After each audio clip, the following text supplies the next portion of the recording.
So it's Tuesday and you're getting a Tuesday video because if you watched yesterday, you know that I was busy plowing. So there was really no video. And then I decided to go uh, out on my snowshoes. So that was that. And y'all can deal. And again, the hair and the ruddy face is because I went out and had to plow again. Because here in my hometown, we have had a grand total of about, oh, let's see, about 26 inches, 28 inches, something like that. There's a lot of snow. There's a lot of snow out there. Now, we do have a snowblower, but the snowblower has limits. And we have this huge driveway. Like, if you were to park cars end to end, you could probably fit about 14 cars in our driveway because we have like a straightaway and then a curved section, and it's big. It's big. And then, of course, I had to get the kids to help because there's an area that has gravel, and you can't do a snow plow or a snow blower over gravel because it gets caught in the tines, and then people have to replace the pins, and it's just not pretty, and it makes lots of noise, and you could accidentally shoot your children. So don't do that. Anyway, so it's December. It's not November anymore. That means NaNoWriMo is over. So where are we with NaNoWriMo? Well, I finished. I managed to finish before Thanksgiving, which I'm horrendously grateful about because I really was able to go into Thanksgiving meal and not be worried about whether I was going to be able to chunk out enough words to finish the month out, which was a very comfortable thing. I overindulged in wine.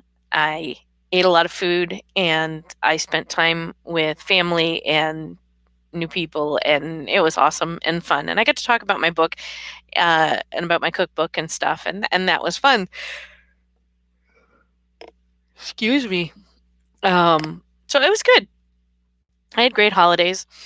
I'm looking forward to Christmas, and I'm not so much looking forward to the rush. I really ought to be doing things right now, and I'm not.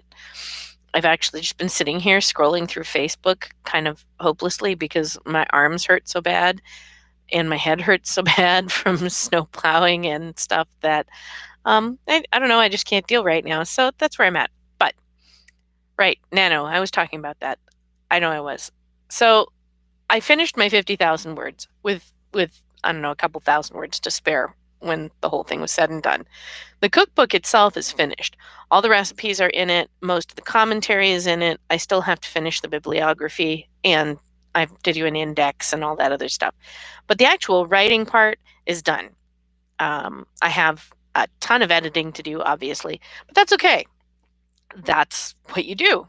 So for those of you who may not have done NaNoWriMo before, you have this wonderful month where you word vomit on the page, and the words come streaming out of you, and there are so many of them.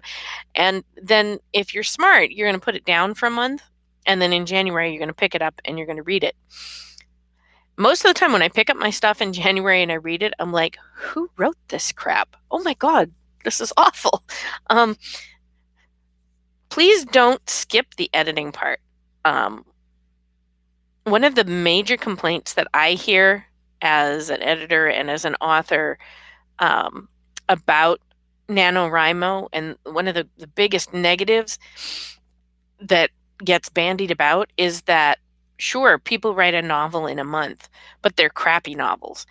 And there's truth to that. There's a lot of people who seem to think that they can word vomit on the page for 30 days and then take that and send it to a publisher and it will just somehow be published. And while I'm sure that there's that 1 in a million that actually is capable of being published at that point,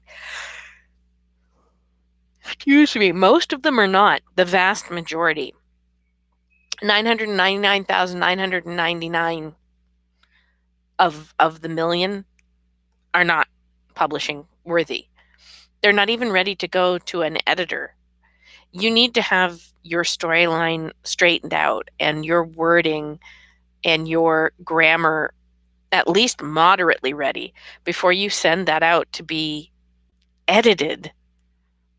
by a publishing house or by a professional editor. Please don't take your word vomit and send it to somebody and say, edit this, because that's just crappy. Okay? I'm going to lay it on the line. You can't do that. Editors who have, and publishing house intake people who've had to deal with the influx. I swear to God, I wasn't doing this before I started filming, of course, but anyway.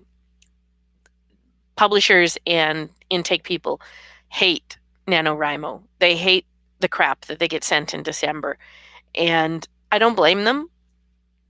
Having been asked to edit a couple of pieces that had never been through even a spell checker, it gets depressing. And when you have to do and look at thousands of them, it really just sucks. Don't do that. It's just not fun. It's not fun for anybody. And trust me, if I'm editing your work, I don't want to look at it and hand it back to you and say, I'm sorry, I can't edit this. It's crap.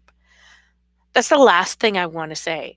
But as a professional, I'm not going to waste your time or mine editing something that's not ready for it.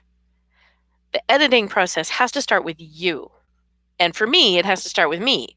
I need to sit down and go through and make sure I didn't, gibble up the words. When you're writing for Nano, you're not stressing over whether your grammar is correct or if you've used the same word 5 times in the same paragraph. You don't stress over those things, nor should you. Now is when you stress over those things. You need to look at how you've put your sentence structure together and your word choices. Go and find a thesaurus, for heaven's sakes. Run it through the Hemingway editor. Ask somebody else to read through it, or better yet, take your finished product, and this even works for cookbooks, as I can tell you because I just did it this past weekend. Read it out loud to somebody, because as you're reading it, you know what you meant to say, and so you start correcting it, but what's coming out of your mouth may not match what's on the page, and so you have the opportunity to fix it as you're going through, and that's really helpful. Even if all you're doing is you print it out and you go through it and read it and you just yellow highlight the spots that are troublesome and you need to work on, it will help. If you're writing fiction, as I did the last couple of years, you may have big sections of your novel which just say, write love scene here. It's time to go back and do that. You have to actually go and finish it. So I can't stress how important that editing is. I just can't. I'm constantly shocked at the number of people who talk about how horrible some of the things they've been handed are. And I know because I've looked at free books online and I've seen books in bookstores, and I'm like, how did this, stuff that makes 50 Shades of Grey look like it was, Shakespeare. That's sad. Okay, that's just sad. So, not all of us are great with grammar. I happen to be a grammar Nazi. I'm fairly good at it. I have a good grasp of the rules of grammar. I'm good at spelling. I'm so sorry. Not everybody is. And, that's okay. If you are not good at something, you do your best. You use a grammar editor. Grammarly is out there if that's what you need to do. Or you run it through Hemingway editor. Or you run it past somebody who is a close enough friend that they're not going to be angry with you that they're reading your unedited vomit. That's love, by the way. So if you have a friend who's willing to do that, you kiss their feet, you bake them brownies, and you bring them coffee in the morning. Seriously. But go out and work on it. The end of NaNoWriMo is not the end of the project. It's literally just the beginning. You have just gotten down the basic plot line. I know writers out there who take the month of November and they word vomit on the page, and then they take the whole story and they dump it. Now they know what their plot's going to be. Now they can actually write the story. What they wrote during NaNoWriMo was basically an outline. and it's not worth anything as a finished product because it is literally that rough. And so they rewrite from the beginning. This is something you can do. You can do this. All of us can do this. I'm going to be doing this, but not till later. Right now, I'm doing an awful lot of hand sewing and listening to books on tape. And here's the thing: the more you listen to books, the more you read books, the more you pick up books and have them in your hands and open the pages and run your fingers over the words, the better author you will be, whether you're writing a cookbook or a fictional novel or a textbook. It doesn't matter. How much you read is reflected in what you write. You are the product of your own reading. And that's another one I can't stress enough. It's important to keep reading. I don't read during November because I really just don't have time. So I'm going to make up for it right now. I have a lot of hand sewing I'm doing for Christmas gifts. So instead of reading off the page, I've actually got a favorite Heinlein book that I'm listening to on tape with Audible, and I can listen to the book, which I've already read, and do my stitching at the same time. And that way I get two things done at once. All right, I got to go. Don't forget to subscribe, okay? I love you guys, and I'll see you next Monday.